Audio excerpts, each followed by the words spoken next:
गुजरात के पूर्व सीएम पर लगा गंभीर आरोप। सारा इंडिया होम कॉरपोरेशन को 500 करोड़ रुपए का कराया फायदा। नमस्कार दोस्तों, स्वागत है आपका एक बार फिर से हमारे यूट्यूब चैनल रोहित ग्रुप पर, जिसमें मैं सारा इंडिया की एक बड़ी अपडेट लेकर आया हूं और जिसके कारण भाजपा सरकार की एक मुश्किल बढ़ गई है। क्या है पूरी खबर, आइए जानते हैं इस वीडियो के माध्यम से। गुजरात के पूर्व मुख्यमंत्री विजय रूपाणी पर कांग्रेस ने एक कंपनी को फायदा पहुंचाने का आरोप लगाया है। कांग्रेस के मुताबिक पूर्व सीएम रूपाणी ने सारा इंडिया होम कॉरपोरेशन को 500 करोड़ रुपए का फायदा पहुंचाया है। उधर पूर्व सीएम का कहना है कि किसी भी तरह का कोई स्कैम नहीं हुआ है, उन्हें राजनीतिक तौर पर बदनाम करने की कांग्रेस की साजिश है। गुजरात के पूर्व मुख्यमंत्री विजय रूपाणी पर कांग्रेस ने आरोप लगाया कि उन्होंने सारा इंडिया होम कॉरपोरेशन को 500 करोड़ रुपए का मुनाफा कराया है।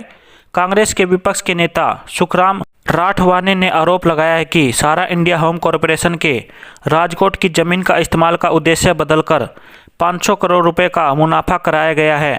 सुखराम राठवाने ने आरोप लगाया कि उन्होंने कहा कि 500 करोड़ से ज़्यादा की रकम की जमीन का उद्देश्य बदलकर कंपनी को मुनाफा कराने के उद्देश्य से विजय रूपाणी, उसके साथी और बीजेपी के नेता नितिन भारद्वाज ने कंपनी को जमीन दे दी।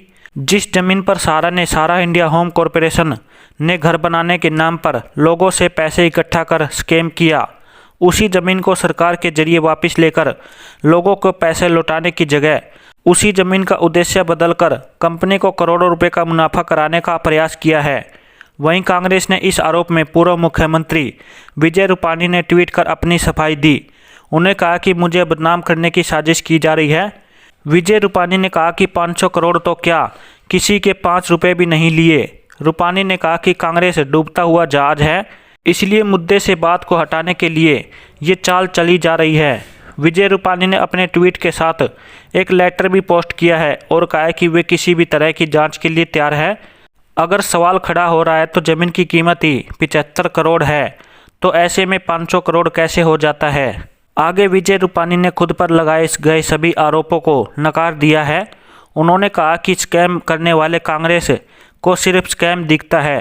पिछला कुछ वक्त में मेरे साथ राजनीतिक भविष्य को बदनाम करने का प्रयास किया जा रहा है। कांग्रेस नेता ने आरोप पूरी तरह से गलत है।